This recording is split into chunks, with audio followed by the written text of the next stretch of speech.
Buenas tardes, mi nombre es Irene de la Casa y soy la directora general de Evercom, agencia creativa de comunicación y marketing, y hoy os quiero presentar la nueva temporada de nuestro podcast En Femenino y Plural. Como sabéis, tras 2 años de duro trabajo, la verdad es que este podcast se ha convertido en un espacio de debate, de diálogo, y también ha servido de altavoz para muchísimas mujeres referentes de distintos sectores, y la verdad es que estamos encantados de arrancar esta tercera temporada que en 2025 estamos seguros de que no va a dejar a nadie indiferente, porque vamos a traer hasta aquí a mujeres y a voces que tienen mucho que decir. Y de hecho, en un momento en el que parece que las aguas andan un poco revueltas y que las tornas están cambiando, creemos que es más importante que nunca reivindicar estos espacios de diálogo y de debate profundo para que podamos seguir avanzando como sociedad. Y como siempre también nos gusta hacer, hay que tener memoria histórica, porque es lo que nos permite dar el lugar que merecen a mujeres que han sacrificado mucho y que han sido muy valientes para que otras disfrutemos hoy en día de todos los privilegios y de todos los derechos que tenemos, ¿no? Mujeres que han conquistado espacios de poder y que también han luchado muy duro para que hoy podamos estar aquí votando y también colaborando, ¿no?, en la industria a nivel de empresa y de sociedad. Y me gustaría poner hoy el foco en una mujer que fue Christine Jorgensen, que se considera una de las primeras mujeres trans en recibir atención mediática internacional tras someterse a una cirugía de reasignación de género con éxito, y que además fue pionera en la visibilidad del colectivo trans y, por supuesto, también de defensa de los derechos de la comunidad LGTBIQ. Así que vamos a conocer algunos datos más acerca de ella. Christine Jorgensen, actriz y artista estadounidense, fue una de las primeras mujeres trans en recibir atención mediática internacional tras someterse a una cirugía de reasignación de género en la década de los 50. Nacida en Nueva York, en 1926, sirvió en el ejército de Estados Unidos y participó en la Segunda Guerra Mundial antes de viajar a Dinamarca para acceder a un tratamiento hormonal y quirúrgico que en su país aún no estaba disponible. Su historia se hizo pública en 1952, cuando el New York Daily News la convirtió en un fenómeno mediático. Más allá de los titulares sensacionalistas, Jorgensen aprovechó su visibilidad para defender al colectivo y educar al público sobre la identidad de género. Un año después, fue reconocida como Mujer del Año por la Sociedad Escandinava de Nueva York. Más tarde, en 1968, publicó su autobiografía Christine Jorgensen, A Personal Autobiography, en la que relató su proceso de transición y su lucha por la aceptación. En 1970, su vida fue llevada a la gran pantalla en la película The Christine Jorgensen Story, dirigida por Irving Rapper. A lo largo de su vida, Jorgensen trabajó como actriz y artista de cabaret, además de brindar conferencias en foros de televisión y foros universitarios, para sembrar conciencia sobre su condición identitaria, desafiar prejuicios y promover la comprensión sobre la diversidad de género. Su valentía abrió un camino para futuras generaciones, convirtiéndola en un símbolo de la autodeterminación y la visibilidad trans. A pesar de los obstáculos, Jorgensen vivió su vida con orgullo y dejó un legado que sigue inspirando a día de hoy a personas dentro y fuera del colectivo LGTBIQ+. Y como os decía al comienzo de esta temporada, la verdad es que queremos dar voz a historias que aún necesitan muchísima más visibilidad y que algunos grupos pretenden silenciar, desde luego intencionadamente, ¿no?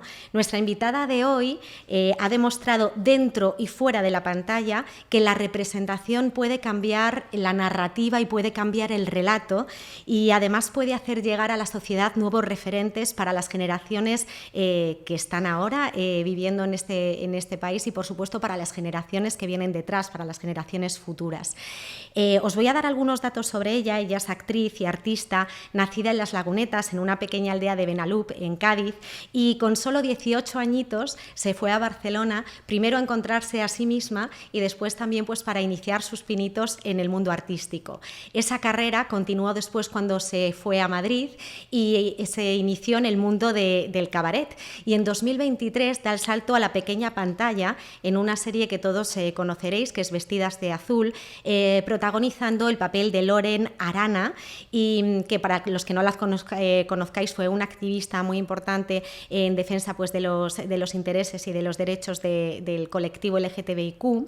Y bueno, la verdad es que después además hizo también teatro, Tamarola, bueno, que es una obra autobiográfica basada en su propia experiencia, creciendo en las Lagunetas, y que está escrita, y no quiero que se me olvide porque es importante este dato, por Benja de la Rosa, y además fue incluida en la lista de las nuevas caras del cine y de la televisión de Vogue, junto a un montón de artistazos pues, nacionales e internacionales como Halle Bailey. Y más allá de la interpretación y de su carrera artística, ella sobre todo es una gran activista comprometida con la visibilidad y los derechos del colectivo LGTBIQ en España, contribuyendo además a una mayor representación y diversidad en el ámbito artístico. Bimba Farelo, es un honor que estés aquí con nosotros hoy, de verdad me hace muy feliz estar contigo, que además nos conocíamos ya, y de verdad muchísimas gracias, porque estrenar contigo la tercera temporada es un pasote. El honor es mío, Irene, la verdad. Estoy muy contenta, nos conocimos además trabajando yo de camarera en el Madame, donde también hacía cabaret. Y fue un encuentro muy especial con Ana Locking también, estuvimos con Laura, fue maravilloso. Yo estoy encantada de estar aquí. Pues muchísimas gracias, que además que sé que te ha costado llegar, sí, que ha llegado in extremis por un tren. Sí. Es que los trenes, el Mercurio retrógrado, el tren, esto no va bien junto. Bueno, pues vamos a empezar hablando de tu vida, porque tienes la verdad que una vida muy interesante, y vamos a repasar algunos puntos. El primer punto que me gustaría repasar es el de tu infancia, ¿no? Al final naces en una aldea muy chiquitita, en las Lagunetas, además pues en Cádiz, o sea, en la Cádiz profunda, por decirlo de alguna manera. Y bueno, me gustaría saber cómo fueron esos primeros años de niña, después adolescente, viviendo pues en aquella aldea, y después cuando te mudas a Barcelona, ¿por qué eliges esa ciudad? ¿Por qué decides mudarte? En Tamarola se habla, ¿no?, de que tu aldea se te quedaba pequeñita, sí. Pero bueno, en cualquier caso vamos a intentar hacer un recorrido bueno, pues por esos primeros años y por ese momento cuando te mudas a una gran ciudad, y cómo lo vives tú, porque me imagino que también hay un proceso de adaptación interesante, ¿no? Yo creo que tuve la gran suerte de nacer en una familia de artistas, que eso me vino muy bien, porque ya el open mind está intrínseco en la sangre y en el ADN, y nací además en una casa museo que hay allí justo en las Lagunetas. Museo sexual, de cuerpos desnudos, de sexo, de libertinaje, digamos. Yo recuerdo mi infancia como una infancia muy feliz, donde se me permitió hacer absolutamente de todo, ponerme absolutamente de todo, llamarme un día Juana y al otro Alejandra, y a mi madre y a mi familia todo le venía bien, y nunca tuve ningún tipo de opresión, al revés, se me jaleaba y se me incitaba a hacerlo, a hacer cosas desde la libertad y desde la niñez natural y desde la inocencia. Y tuve mucha suerte. De hecho, había una figura en mi museo que bueno, no es mi museo, es el museo familiar, que me llamaba mucho la atención, porque le pregunté a mi madre, le digo, mamá, ¿esta figura qué significa? Y es una figura con cuerpo sin pecho y sin ombligo y sin pezones, no tiene nada, pero tiene una cabeza que representa el ente femenino de las personas y otra cabeza que representa el ente masculino, sujetado por la madre. Es un trono, es una figura altísima además. Y mi madre me comentó eso. Pues no con esta explicación, me dijo, es un hombre y una mujer, todo a la vez, todo junto y a la vez. Y eso yo creo que ya me despertaba algo. Luego conocí a mucha artista que pasaba por allí, gente gente de política, gente del séptimo arte, gente de mucho tipo, y eso me venía muy bien porque me fijaba sobre todo en ellas, porque yo creo que una cuando es pequeña se agarra a la referencia a la que quiere llegar, y independientemente de lo que vayas a ser luego y de lo que tú te vayas a autodefinir. No creo que en la niñez haya una autodefinición, pero sí creo que ya se encamina a algo. Uh-huh. Y yo tenía muy claro que era una niña, actuaba como una niña. Mi madre siempre me dice, te movías como una niña, interactuabas como una niña, no tenías esa cosa bruta y esa cosa... Entonces me fue muy bien. Y luego cuando decidí irme a Barcelona es porque necesitaba un poco más de libertad, no en el ámbito familiar, que ya la tenía, sino en la calle. Claro. Hubo un momento de mi vida en que me tuve que encerrar más en casa porque era el único sitio donde tenía Tu espacio, ¿no? mi espacio seguro y mi lugar donde estar, que también es una suerte que creo que he valorado y valoraré toda mi vida, porque no todo el mundo la tiene. Hay gente que la encuentra antes fuera que dentro, y yo la tenía dentro y estaba muy cómoda, pero mi madre siempre me decía, ¿por qué no te vas a Barcelona? Tengo familia de allí que se exilió en tiempos chungos de Cádiz, cuando acabó la Segunda República, que hubo una matanza en mi pueblo que se llama la Matanza de Casas Viejas. Sí. Que mataron a muchísima gente, y parte de la gente del pueblo, que era anarquista o republicana, se exilia a la parte de Valencia, a Barcelona. Y me fui allá a Barcelona con un hermano mío que vive allí a descubrir otro mundo. Yo iba a estudiar química, estaba en el bachillerato de ciencia, sí. Y mi madre me dijo, ¿tú qué vas a hacer, científica, corazón? Tú eres artista. Vete y explora, pero tú química, vas a estudiar química. Yo le decía que sí, mamá, que quiero hacer química. Pero ¿cómo vas a estudiar química? Es que yo no me lo creo que tú vayas a hacer. Es que te voy a pagar la carrera, la vas a dejar y esto va a ser catastrófico. Y digo, bueno, hija, pues nada, me voy a Barcelona. Me fui a Barcelona a mariconear, a hacer la circa. Barcelona me abrió un campo impresionante, porque yo me atrevería a decir incluso que es mucho más abierta que Madrid, totalmente. Mucho más diversa, pues más cosmopolita, quizá. En Tamarola además lo menciono, Benja escribe una frase que es Barcelona, que es muy abierta, y aquello es Europa, porque lo pienso así tal cual, cuando lo leí lo pensé tal cual. Barcelona me abrió un campo enorme en el tema queer, sobre todo, que ahora es muy importante reivindicar porque nos han quitado la Q, pero el tema queer es muy importante porque lo queer es lo diverso y lo que no se encasilla, lo que no se pregunta. Y yo creo que es muy importante. Cuando llegué allí con 18 añitos, al año estaba poniéndome una peluca, un tacón, una media de red, un pantalón rajado, argollas enormes, pestañas postizas. Quería performar mi identidad, quería buscar. Y Barcelona me dio todo eso. Así que yo fui tremendamente feliz. Y allí empecé a estudiar, hice la carrera de interpretación, aunque antes en mi pueblo ya estudié teatro desde los 11 hasta los 18. O sea, que el gusanillo de la interpretación ya venía desde pequeña, realmente. Sí, desde muy pequeña. O sea, tu madre, claro, te lo dijo porque tú ya habías estudiado teatro en Las Lagunetas, o sea que ya... Hice una obra de teatro con 11 añitos, que la escribió mi tía para recaudar fondos para una excursión, que vinimos a Madrid, por cierto, y me acuerdo que me dijo, ¿tú de qué quieres hacer? Y yo dije, ¿de entrenador de fútbol? Bueno. Ahora no hubiese decidido lo mismo, pero ya te digo, la inocencia pero claro, es lo más en ese aspecto. De torero. Y también hice de Lady Gaga. Ah, bueno. Eras ecléctica ya desde pequeña. Era ecléctica, era un circo, pero un circo total. Y yo creo que es lo único que no quiero perder de mí, el circo, porque me parece lo más. Y ahí ya el que llevaba el teatro me dijo que tenía una escuela, que si quería entrar, y ahí empecé a hacer teatro ya. ¿Y cómo descubres tú el documental de Vestida de Azul? Yo, estando en Barcelona, me empiezo a interesar por lo trans. Me recomiendan un libro, que es el libro del documental de Vestidas de Azul, escrito por Valeria Vegas. Vale. El libro no me lo leo, pero descubro a la escritora, que también... Luego me lo leí posterior a rodar la serie, o sea que la lectura luego llegó a mi vida, pero yo hay veces que tengo un libro y de repente me lo compro y no me lo leo, lo dejo ahí y me lo leo a los 4 años. Soy un circo en todo. Y descubrí a Valeria Vega, entonces me hice muy fanática de ella y la seguía en redes, veía entrevistas, me parecía fantástica su manera de expresarse, su manera de apoyar al colectivo de esa manera tan natural y tan mundana, de decir, cariño, esto es lo que hay, esto es lo que somos y así nos vamos a morir, digan lo que digan.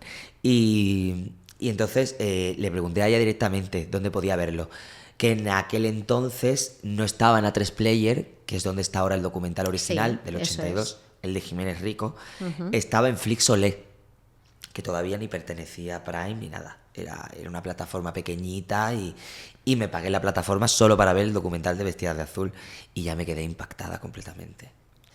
Sí, porque es un documental de culto total, pero claro, tiene esa naturalidad y luego la sacaban a ellas interpretando, que te dabas cuenta que la estaban obligando a decir cosas. Y es una maravillosidad, yo creo, que va a perdurar toda la vida. Luego en los años tuve la suerte de hacer el casting para Vestidas de Azul y cuando me cogieron profundicé más en la vida de Loren, conocí a su familia, que es de Cádiz también, Sí. y fue todo maravilloso. Empecé a profundizar y luego me leí el libro, después de rodar la serie y todo. Bueno, y en A3 Player te hicieron una entrevista, además, de la que tú te haces eco en tu Instagram y hablas de que realmente Vestidas de Azul es una especie de rendición de cuentas, ¿no? O hacer justicia a todo un colectivo realmente, ¿no? Sí. Lo estás comentando porque al final es un punto muy importante. Es cierto que hay producciones, ¿no?, que se habían hecho anteriormente como París is Burning, Fabulous o Te estoy amando locamente, y hay uno que me parece maravilloso de Estebaliz Urresola, que es 20.000 especies de abejas, donde relata, ¿no?, la parte, de esta visión trans desde la infancia, que también me parece tiene mucha sensibilidad, sí, además, y es muy bonito. Y desde tu punto de vista, ¿no?, ¿qué importancia das a los proyectos audiovisuales a la hora de visibilizar realmente el colectivo y a la comunidad LGTBIQ? Y si crees que realmente la industria del cine ha avanzado o todavía sigue habiendo barreras y limitaciones estructurales importantes. Yo creo que tiene una importancia vital, sobre todo por esto de hacer justicia histórica. Yo creo que todos los colectivos, sobre todo uno de los más oprimidos, que es el colectivo trans, se merece que se visibilicen nuestras historias. Yo sí que he de reconocer que es verdad que hay ahora una serie de ficciones que están visibilizando las infancias trans, las vidas trans, y esto es muy importante porque estamos mandando información a mucha gente que no la tiene, pero yo creo que también estamos en un momento en el que se ha encasillado un poco a las personas trans en solo contar historias de transiciones. Yo creo que la transición de cada persona, como la transición de todas las personas cis, es una cosa vital que tenemos en la vida y que vivimos, pero es una cosa más que nos completa. No creo que las historias tengan que seguir por ese camino todo el rato, porque nos limita a la hora de contar historia y nos limita a la hora de hacer personajes. Yo creo que hay que romper un poco con eso, fíjate, y ser de repente pues la mejor amiga de la protagonista, quiero decirte, o el amor de la vida de alguien. Las personas trans no solo nos hormonamos, ni solo nos operamos, ni solo sufrimos todo lo que conlleva una transición. Sufrimos lo que conlleva una transición porque nos lo hace muy difícil. Y está bien que se visibilice esto, pero hay más cosas. Yo creo que hay que abarcar un poco más, que hay que trascender todo esto que se está contando, que está muy bien. Por ejemplo, la de las infancias trans. A mí, cuando vi la película, me quedé impactada, porque es muy importante que se cuente esto. Claro. Porque las infancias trans no solo están silenciadas, sino sentenciadas. Y existen. Y a mí me hubiese gustado nacer en esta época y poder haberlo tenido claro desde pequeña, porque iba a pasar en algún momento. A mí me hubiese gustado tener mi infancia trans, porque siento que hay una parte de mí que ha sido robada por X o por B. Me da igual. Y eso que tú has tenido un contexto y eso que realmente un contexto muy te ha dado sano, mucha libertad. Pero fíjate, no había una información. Claro. Como podemos tener de otras cosas. Ya. Y si yo de repente lo hubiese tenido, estoy completamente segura de que hubiese empezado la transición de pequeña. Mucho antes. Fíjate que preparando la entrevista vimos un dato sobre esto que comentabas, ¿no? Que la mayoría de los personajes LGTBIQ que vemos en la ficción, ¿no?, tanto en la pequeña como en la gran pantalla, al final normalmente son ficciones dramáticas, comedias o tragicomedias, ¿no? Y casi siempre hay una homogeneización en el tema de la edad, siendo la mayoría jóvenes entre los 18 y los 30 años, o sea, no suele haber normalmente personajes, actrices o actores que sean de más de esta edad, y además suelen estar asociados a traumas sobre la búsqueda de pareja, discriminación sociofamiliar o promiscuidad. O sea que al final está muy encasillado. Sí, Estamos súper... O sea, no se nos deslee en ningún momento para nada. Realmente no se está haciendo una diversidad real. Y es lo más ver a una persona trans haciendo de una asesina y haciendo un thriller de terror. Sería una fantasía. O haciendo de una mala persona. Yo estoy un poco harta ya de ver en la ficción que somos personas idílicas, que somos personas cándidas, que somos ángeles en la tierra. Para nada es así. Tenemos un humor negro horrible, porque además el humor es más oscuro cuanto más oscura haya sido tu vida, y la nuestra es oscura en el 90% de los casos. Sí. Entonces yo creo que sería divertidísimo que saliésemos de ahí un poco, de ese drama. Primero, porque también somos felices las personas trans, y tenemos relaciones fructuosas y nos va bien en la vida y tenemos buenos trabajos. Y yo creo que eso está cambiando y que también hay que reflejarlo, porque se está implantando una cosa de que somos personas hiperdepresivas, de que nos morimos infelices, de que nos morimos solas, de que... Bueno, hija, un poquito de por favor. Estamos un poco hartas de ver todo el tiempo lo mismo. Las personas trans también somos felices. Pero yo creo que hay que ampliar un poco el foco de diversidad de personajes. Total. Pues mira, pues lo que he comentado antes. Estoy además ahora, lo he comentado porque estoy ahora con Benja. Sí. Que él es muy así, y entonces me decía... Es que estoy harto de ver cómo las personas trans todo el tiempo son una idilia, son un ángel. Tengo que escribir un personaje que sea una asesina, porque también lo podemos ser. Total. También es lícito que seamos personas malas, que seamos personas que nos portamos mal, que hacemos daño, que le rompemos el corazón a alguien. Yo creo que eso no se ve, no se ha visto nunca. Somos siempre las afectadas, y es muy incómodo ver todo el tiempo lo mismo, porque se convierte, pues bueno, las mujeres cis también han pasado por ahí. Quiero decirte. No, total. Es que yo creo que realmente la historia de las personas trans es muy parecida a la historia de discriminación que han vivido las mujeres, y a la falta de derechos que han tenido, y a cómo se las ha tenido pues en determinados papeles, bueno, pues muy metidas en determinados nichos, ¿no? Y yo creo que muchas veces es un camino similar en ese sentido, ¿no? La mujer cis ha sido más de un complemento siempre del hombre en el cine, que ha sido un cuadro, no ha tenido una trama propia, y nosotras, sin embargo, y los chicos trans también, son tramas que la trama todo el tiempo engloba lo mismo. Y yo creo que es el mismo error. Pero bueno, como se está empezando, también creo que es una parte del camino. Pero yo creo que, ya te digo, hay que romper ya con eso. Hay que dejar ya de hacer los mismos papeles para todas, y sobre todo de buscar la feminidad absoluta en las personas trans, que es súper incómodo. Hay personas trans que somos un circo. Y yo iba rapada y era un circo en Barcelona, y me encantaría ver en la pantalla a una persona trans que sea totalmente no binaria, totalmente queer, y que sea un circo de verdad, y que sea una travesti, que se ponga las cejas rapadas. A mí yo no lo veo. Todas son como armónicas. Y yo creo que hay que salir de ahí.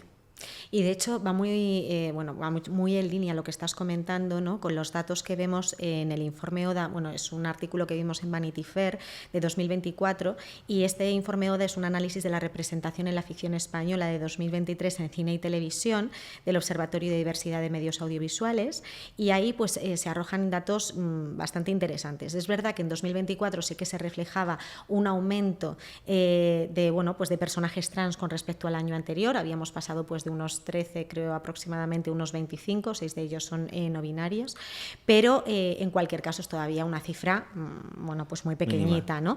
Y luego cuando hablamos, ¿no?, del desarrollo de las tramas, que es justamente lo que estábamos comentando, de los personajes, si se aplica el test Vitor-Russo, que no soy una experta yo en esto, pero creo que al final lo que habla son 3 factores o 3 reglas de oro, ¿no?, que determinan si una película o un proyecto audiovisual es lo suficientemente inclusivo, ¿no? O realmente diverso. Eso, ¿no? Es. Y aquí sí que vemos cómo las cifras han ido en descenso, ¿no? En 2022 era de un 59%, en 2023 de un 57%, y en 2024 de un 40,46%, que ha bajado muchísimo. Entonces, no sé Sí, mi pregunta cuando lo leía, desde la ignorancia también, es, no sé si esto tiene más que ver con que, oye, estamos hilando más fino y lo estamos intentando hacer mejor y entonces, bueno, pues ahí estamos, bueno, sería una buena noticia el hecho de que estemos ahí desgranando mejor la información, o es que realmente no es oro todo lo que reluce, como lo que tú estás diciendo, que me parece que va más por ahí, y que realmente las películas no son tan inclusivas, o que estamos un poco haciendo clichés de los personajes trans, ¿no? Se trata además todo el tiempo con pinzas. Cuando yo creo que si tratase, cuando escriben un personaje, dije, a ver, yo no creo que una persona que escribe un personaje diga, esta persona va a ser trans, esta persona va a ser racializada, porque yo creo que eso es un cuadro, porque le quita naturalidad y le quita realidad a todo proyecto que se haga. Pero bueno, si se está haciendo así como un camino, como un método de cambio hacia otro camino, lo veo bien. Claro. Pero lo que te digo, yo creo que está bastante pobre el tema de inclusión real. Yo creo que se están escribiendo personajes muy clichés, que igual antes no nos dábamos cuenta porque estábamos en la bomba de qué guay, vamos a estar incluidas en la ficción, en lo audiovisual, qué maravilla. Y yo creo que ahora estamos viendo que es un poco circo. También creo que es verdad que yo agradezco, por ejemplo, a los Javis, obviamente, y a Suma Content que apuesten todo el tiempo y que nos den papeles todo el tiempo a las personas queer, no binarias, trans, en sus proyectos. Eso está muy bien, pero es que es una productora de ¿cuántas? Muchas. Luego las otras lo que hacen es rellenar el cupo de persona trans. Tengo una trans al fondo a la derecha. Check. La dejan ahí a la pobre. Yo vi una amiga mía que estaba contentísima, le quitaron todas las frases. La dejaron ahí esquinada. Que yo dije, ¿pero esto qué cuadro es? Y además estaba atrás del... Era una cosa que yo dije, pues, hija, pues no la metas. Es que prefiero que no haya una persona trans para que la esquines allí y no le des una frase. Y si la tenía, la cortes. Pues igual es un cuadro. Y pasa un poco parecido, y lo comentábamos antes fuera de la grabación, ¿no? Pero me parece muy interesante la perspectiva que aportabas, porque sí que es cierto que no vemos ya a personajes, ¿no? Trans dentro de la ficción que estén interpretados por personas cisgénero. Pero también es cierto que me parece que, o se me antoja, ¿no? Mucho más complicado de ver, porque creo que no se ha producido aún, el ver a una persona trans que esté interpretando un papel o un rol de personaje cisgénero, ¿no? En la ficción. Tú esto y el colectivo, ¿cómo lo valoráis? Porque me parece importante. Yo creo que habría que tener cuidado según qué personajes, porque si evidentemente es una mujer cis que tiene un parto, pues una mujer trans, las mujeres trans no parimos, obviamente. Quiero decirte. Entonces, ahí igual sí hay que tener cuidado, pero creo que los personajes se tienen que empezar a escribir más como entes masculinos o entes femeninos, porque eso hará que se deje de encasillarlo todo. Pues, porque además se tiende todo el tiempo cuando es una persona trans a lo que hemos hablado antes de los clichés, etcétera. Yo creo que es muy complicado que una persona trans haga de mujer cisgénero, pero si nos remontamos a hace unos años, bastante te diría, yo no sé si había nacido o no, te diré, con La Ley del Deseo de Pedro Almodóvar, Carmen Maura interpretaba a una mujer trans maravillosamente bien, desde un punto de vista muy natural, sin centralizar la trama en una transición, sino en las diferentes problemáticas que tiene esa mujer en su vida. Y Viviana Fernández salía haciendo de mujer cisgénero con su hija, que yo creo que eso es todavía más transgresor. Totalmente. Porque es un giro de Claro, tuercas, eso me refería. Que ya lo hizo Pedro hace años, pero no se ha continuado. Y no pasó nada. Y quedó genial, y quedó divino, y es una película de escándalo, La Ley del Deseo. Y yo creo que sí, que lo ideal sería que no se fijasen en la identidad de género, el género del actor o la actriz que interprete un personaje, sino en la capacidad interpretativa, en la sensibilidad interpretativa que tenga, en lo que le aporte esa actriz o ese actor al personaje, más allá de lo que sea. Creo que eso es más interesante y es más diverso que empezar a encasillarlo todo, porque yo creo que eso es limitar completamente la ficción. Pues muchas gracias por el punto de vista, la verdad que vamos a aprender un montón contigo hoy. Yo la primera. No quería dejar de preguntarte tu opinión al respecto de la ley trans. Esta ley se aprueba en febrero de 2023 y sí que regula por primera vez la autodeterminación de género. Ahora se permite a partir de los 14 años, si no recuerdo mal, y luego sin requisitos patologizantes, ¿no? Que básicamente lo que significa es que no tiene que haber ni hormonación obligatoria ni tampoco un diagnóstico de disforia de género, ¿no? Es verdad que es una ley más avanzada, ¿no? Que la ley que había en 2007, y ahora mismo existe, creo que somos el 9º país de Europa que lo vamos a aplicar, una ley de estas características, y el 7º de la Unión Europea. O sea, es un paso hacia adelante importante, pero es verdad que es una ley que ha sido muy polémica. Y más allá de la polémica o de la polarización que hay, que cada vez es más frecuente con todo tipo de temas, me gustaría saber cómo valoras tú y el colectivo pues esta ley de 2023. Yo creo que estoy muy a favor, la verdad. A mí me ha ayudado. A mí hubo un punto en el tema burocrático, DNI.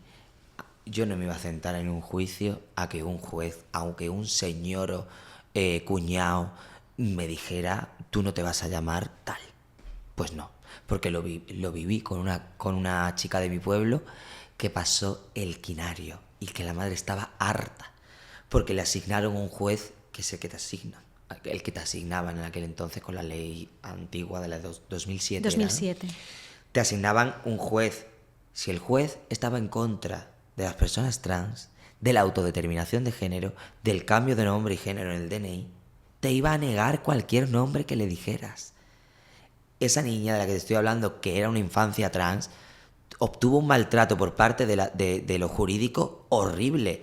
Por lo tanto, en ese aspecto estoy muy a favor de la ley. Lo que no estoy a favor es de que hayan 4 garrulos que utilicen la ley de una manera errónea y equívoca. Y los que tienen que hacer un buen uso de la ley, son los jueces y son las personas que están ahí especializadas para el uso de esa ley. Yo no puedo cargar con la responsabilidad de que una ley tenga fraude, porque a mí no me corresponde como ciudadana.